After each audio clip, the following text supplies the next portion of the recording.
सामनातली आहे। यवतमध्ये राड्यावरून सामनातून सरकारवर निशाणा साधण्यात येतोय। यवतमध्ये शांतता भंग करण्याचं काम करणारे सरकारमध्येच आहे असं म्हणत सामनातून टीका करण्यात आली आहे। कायद्याचं राज्य उलथवून टाकण्याकरता 2 आमदार बाहेरून आले असं सामनात म्हटलंय। पाहूया आपण सामनात नेमकं काय काय मुद्दे उपस्थित करण्यात आले आहेत। यवतमध्ये शांतता भंग करण्याचं काम करणारे सरकारमध्येच आहेत।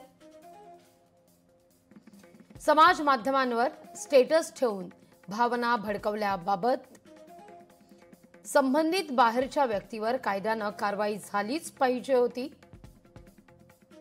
कायद्याचं राज्य उलथवून टाकण्याकरता 2 आमदार बाहेरून आले आणि शांततेचा भंग केला।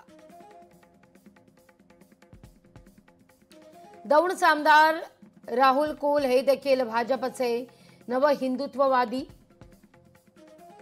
त्यामुळे या नवहिंदुत्ववाद्यांनी शांतता प्रस्थापित करण्याचं सोडून दंगल भडकेल यावरच लक्ष दिलं। फडणवीस अजित पवारांना मात्र प्रश्न पडलाय की शिव शाहू फुले आंबेडकरांच्या महाराष्ट्रात जातीय सलोखा कोण बिघडवतंय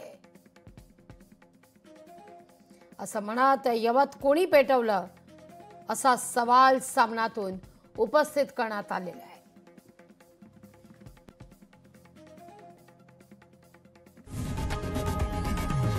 लोकशाही मराठी ऐका, पहा, जागरूक रहा।